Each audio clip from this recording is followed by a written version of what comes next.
News phonation पर आपका स्वागत है और मैं हूं आपके साथ प्रार्थना। अगर आप भी रोज़मर्रा की ज़िंदगी में टू व्हीलर फोर व्हीलर का इस्तेमाल करते हैं तो यह खबर आपके लिए बेहद खास है, क्योंकि अब बिहार में जो ट्रैफिक सिस्टम है वो काफ़ी ज़्यादा हाईटेक हो गया है और ऐसे में नियम तोड़ने वालों की खैर नहीं है। तो चलिए आपको भी बताते हैं कि आखिर कैसे ये सिस्टम हाईटेक हुआ है और कैसे आप नियम तोड़ेंगे तो आपको छोड़ा नहीं जाएगा। बिहार में अब ट्रैफिक नियम तोड़ना वाहन चालकों के लिए भारी पड़ने वाला है। सड़कों पर यातायात व्यवस्था को बेहतर, सुरक्षित और सुगम बनाने के लिए राज्य सरकार अगले महीने से इंटेलिजेंट ट्रैफिक मैनेजमेंट सिस्टम यानी कि ITMS लागू करने जा रही है। और इस आधुनिक व्यवस्था के लागू होने के बाद ट्रैफिक नियमों की निगरानी इंसानों के साथ साथ आर्टिफिशियल इंटेलिजेंस AI कैमरों के जिम्मे होगी। राज्य के पटना समेत सभी जिलों में इस सिस्टम को चरणबद्ध तरीके से लागू किया जाएगा। इसके लिए बिहार भर के करीब 500 सबसे अधिक भीड़ भाड़ वाले चौक चौराहों का चयन किया गया है और यह अत्याधुनिक सर्विलांस कैमरे, ऑटोमेटिक नंबर प्लेट कैमरे और red light wireless detection system लगाए जाएंगे। वहीं नई व्यवस्था में सड़क पर वाहन की हरकतों पर डिजिटल निगरानी रखी जाएगी।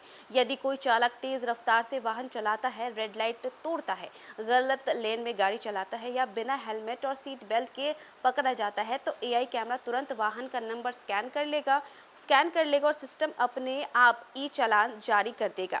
इस तकनीक की सबसे बड़ी जो है खासियत ये होगी कि आपातकालीन सेवाओं को प्राथमिकता मिलेगी। एम्बुलेंस और फायर ब्रिगेड जैसे ज़रूरी वाहनों के आने पर ट्रैफिक सिग्नल खुद ब खुद ग्रीन हो जाएगा, जिससे उन्हें बिना रुकावट रास्ता मिल सकेगा। इससे गंभीर मरीजों और आपदा की स्थिति में समय बचाने में मदद मिलेगी। राजधानी पटना में करीब 500 प्रमुख स्थानों पर AI कैमरे लगाए जाएंगे। इनमें कारगिल चौक, डाक बंगला चौराहा, बोरिंग रोड, बेली रोड और हड़ताली मोड़ जैसे व्यस्त इलाके शामिल हैं।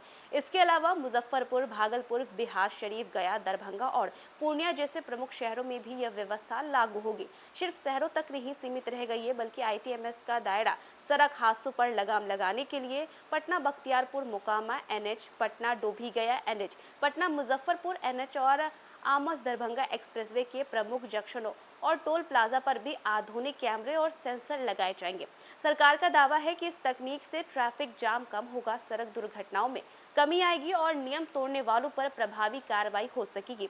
हालांकि आम लोगों के बीच यह भी चर्चा है कि नई व्यवस्था के बाद वाहन चालकों को अब हर समय ट्रैफिक नियमों का सख्ती से पालन करना होगा, क्योंकि सड़क पर होने वाली हर गलती AI की नज़र से बच नहीं पाएगी। तो देखा आपने कि अब से AI की नज़र में जो है लोग गाड़ी चलाएंगे, क्योंकि अब अगर आप नियम तोड़ते हैं तो AI आप पर नज़र रखेगी। और इसी के साथ साथ हमने आपको बताया है कि किन किन जगहों पर ये जो लेंसेज है AI का जो वो लगाया जाएगा, ये बताया है। और इसी के साथ साथ कैसे जो है अन्य वाहन जैसे कि एम्बुलेंस हो गए, फायर ब्रिगेड्स की गाड़ी है, उन्हें कैसे राहत मिलेगी, उनके लिए क्या है। तो जैसे ही ये गाड़ी आएंगी वैसे ही सिग्नल खुद ब खुद ग्रीन हो जाएगा, जिससे आपातकालीन स्थिति में भी समय की बचत होगी और उन्हें भी आसानी होगी। और अब देखना ये होगा कि इस सिस्टम के आने के बाद से कितने लोग नियम तोड़ते हैं। लेकिन हाँ, ये तो ज़रूर पक्का है कि इस सिस्टम के आने के बाद से लोगों के अंदर डर होगा और वो जितना हो सके उतना सड़क नियमों के पालन करेंगे, ट्रैफिक नियमों के पालन करेंगे। तो फिलहाल के लिए बस इतना ही। न्यूज़ फोनेशन पे खबरों का सिलसिला लगातार जारी रहेगा। तब तक के लिए नमस्कार।